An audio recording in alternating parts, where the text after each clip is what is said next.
Hello students, welcome to stem classes.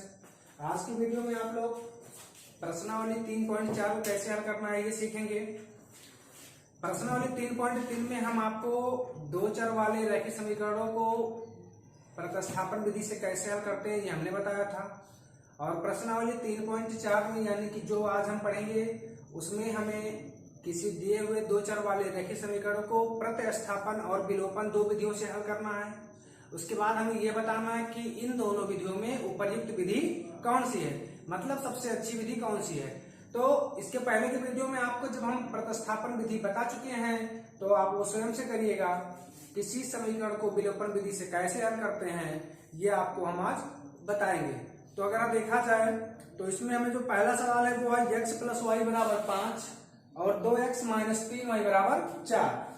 तो हम करते क्या है, सबसे पहले हम ये देखते हैं कि इन दोनों समीकरणों में हमें किस चर को गायब करना है।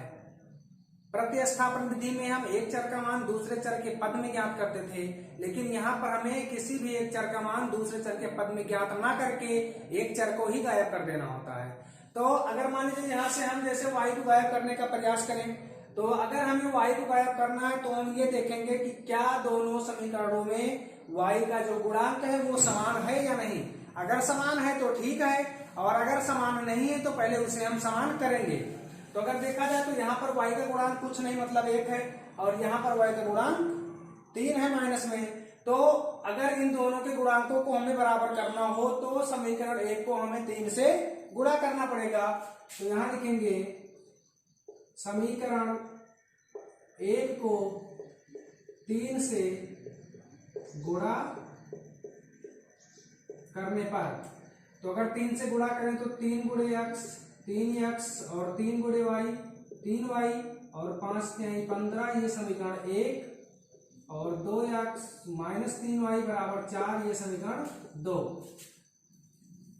जब हमने देखा कि अब दोनों समीकरणों में y का गुणांक बराबर हो चुका है, तो इसके बाद जो हमारा अगला प्रोसेस है वो ये है कि हम ये देखेंगे कि जिस चर को हमें गायब करना है क्या उसका चिन्ह अब दोनों समीकरणों में एक जैसा है या अलग अलग है।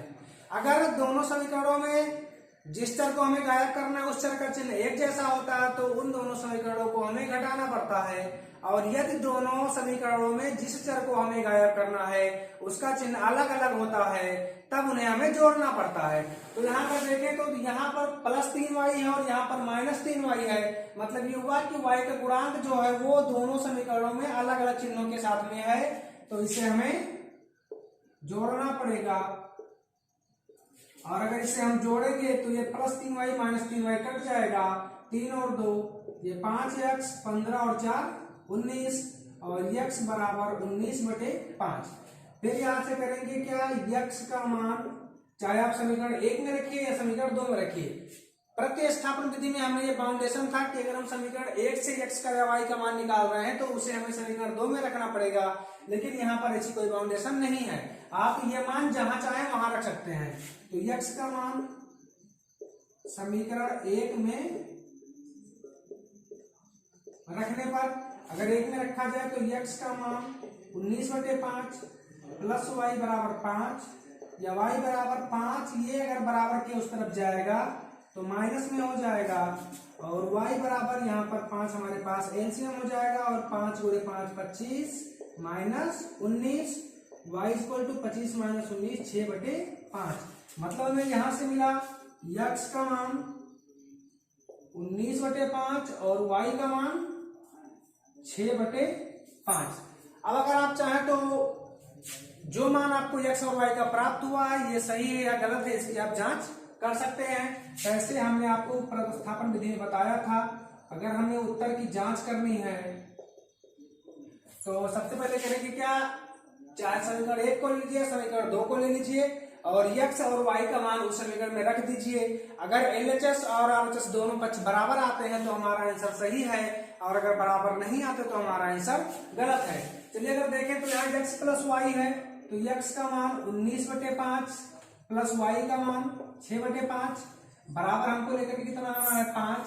यहाँ देखें तो 5 एलसीएम होगा, यहाँ भी 5 है, यहाँ भी 5 है और यहाँ भी 5 है, तो हमें कहीं गुणा नहीं करना है, ये सीधे हो जाएगा 19 + 6 बराबर 5 आना चाहिए, और 19 6 25 बटे 5 बराबर 5, और 50 25 5 बराबर 5। मतलब ये हुआ कि हमारा LHS और RHS दोनों बराबर आ रहा है, तो जो हमारा उत्तर है वो सही है। इसी प्रक्रिया से आप इसमें सब इसका क्वेश्चन नंबर 2 और क्वेश्चन नंबर 3 भी हल कर सकते हैं। ये ध्यान रखना है हमें कि हमें इसमें प्रतिस्थापन और विलोपन दोनों विधियों से इन समीकरणों को हल करने को कह रहा है। तो प्रतिस्थापन इसके पहले हम सीख चुके हैं, तो वो आप स्वयं से करेंगे, और विलोपन हमने आपको बताया कि विलोपन से हम किसी समीकरण को कैसे हल करते हैं। अब उसके बाद इसमें फिर एक बात और पूछी जा रही है, कौन सी विधि अधिक उपयुक्त है।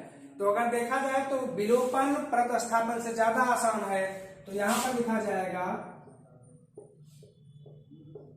विलोपन विधि ज्यादा उपयुक्त है। उसके बाद इसमें क्वेश्चन 2 और 3 आप स्वयं से करेंगे। अगर आपको दिक्कत होगी तो आप कमेंट करिएगा, आपकी वो समस्या दूर कर दी जाएगी। और क्वेश्चन नंबर 4 की हम बात करते हैं पहले खंड का। तो इसमें हमें दिया हुआ है x/2 प्लस 2y/3 बराबर -1। हमने आपको इसके पहले बताया था कि जब बटे में इक्वेशन हमारा आया करे तो सबसे पहले हम करेंगे क्या, उसको हल करके जो अंश और हर में दिया हुआ उसको गायब कर देंगे। मतलब ये हुआ कि इसको हल करने के बाद हम इस रूप में बना लेंगे, तब इसको हल करने की शुरुआत करेंगे। तो अगर हम इस रूप में इस समीकरण को लाने का प्रयास करें तो 3 और 2 का लासा 6 हो जाएगा, 2 तिहाई 6 मतलब 3 से गुणा हुआ, तो आप 3 से गुणा करिए ऊपर, तो 3 गुणे x 3x, 3 दूनी 6, यहाँ पर 2 से गुणा हुआ तो 2 से गुणा आपको ऊपर करना पड़ेगा, तो 2 दूनी 4y बराबर -1, या 3x प्लस 4y बराबर -6। यह समीकरण नंबर हमारा फर्स्ट हो गया। फिर उसके बाद दूसरा समीकरण हमें दिया हुआ है x माइनस y/3 बराबर 3। यहां पर अगर देखा जाए तो 3 लासा हो जाएगा, और ये 3 गुणे x 3x माइनस y बराबर 3, या 3x माइनस y, ये 3 त्रिका 9, समीकरण नंबर 2। अब आप देखिए ये समीकरण 1 और ये समीकरण 2, यहाँ x का गुणांक 3 है और यहाँ भी x का गुणांक 3 है। ये चिन्ह प्लस और ये भी चिन्ह प्लस। इस बार हमें गुणांक को बराबर नहीं करना है, हमें इस बार सिर्फ यही देखना है कि क्या इस समीकरण को हम जोड़ेंगे या घटाएंगे। तो हमने आपको बताया था कि दोनों समीकरणों में जिस चर को हमें गायब करना हो, यदि उस चर के चिन्ह एक जैसे होंगे तो उन दोनों समीकरणों को हमें घटाना पड़ेगा, और ये दोनों के चिन्ह अलग अलग होंगे, दूसरे में जोड़ना पड़ेगा। यहाँ पर हम देख सकते हैं 3x, यहाँ भी 3x, मतलब ना तो प्लस माइनस नहीं है, केवल एक ही चिन्ह प्लस और प्लस ही है। तो हम क्या करेंगे, इन दोनों को जोड़ेंगे। तो ये समीकरण 1 हो गया। इसके नीचे समीकरण 2 नोट करते हैं, 3x माइनस y बराबर 9, ये समीकरण 2, और उसके बाद इसको घटाने पर अगर घटाया जाएगा तो ये माइनस हो जाएगा, ये प्लस हो जाएगा, और ये माइनस। ये आपको हमेशा ध्यान रखना है, जब भी हम घटाएंगे तो नीचे जो भी समीकरण लिखेंगे उसमें प्रत्येक पद का जो चिन्ह होगा वो बदल जाएगा। यहाँ पर प्लस था हमने माइनस किया, यहाँ पर माइनस था हमने प्लस किया, और ये प्लस था इसको हमने माइनस किया।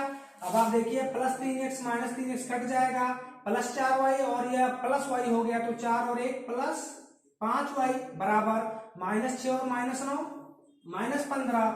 यहां से अगर हम y का मान ज्ञात करें तो ये y बराबर हो जाएगा -15/5, और 5 तिया 15। यहां से मिला हमें y बराबर -3, और y का मान समीकरण 2 में रखने पर, ये y का मान आप चाहे समीकरण 1 में रखिए 2 में रखिए, आप स्वतंत्र हैं। पहले इस क्वेश्चन में हमने समीकरण 1 में रखा था, इसलिए इस बार हम समीकरण 2 में रख रहे हैं, ताकि दोनों में मान रखने से आंसर आएगा, ये आपको जानकारी हो सके। तो समीकरण 2 हमारे पास है 3x माइनस y बराबर 9, या 3x माइनस y का मान -3 है बराबर 9, 3x माइनस और माइनस +3 बराबर 9, या 3x बराबर 9, अगर 3 उस तरफ गया तो -3, 3x बराबर 9 - 3 6, और x इक्वल टू 6/3, और 3 दूनी 6, x इक्वल 2, और y बराबर हमारे पास आया था -3। अगर आप चाहें तो अपने उत्तर की जांच कर सकते हैं। 3x लिखा हुआ है तो 3x का मान दो, 3 दूनी 6, और यहाँ y का मान -3, तो माइनस और माइनस +3, 6 और 3 +9, मतलब आपका उत्तर सही है। इसमें जो प्रश्न हमने आपको सेकंड और थर्ड छोड़ा है वो आपको स्वयं से करना है। अगर आपको दिक्कत होगी तो नीचे आप कमेंट कर सकते हैं। बाकी इसके आगे क्वेश्चन हम अगले वीडियो में आपको बताएंगे।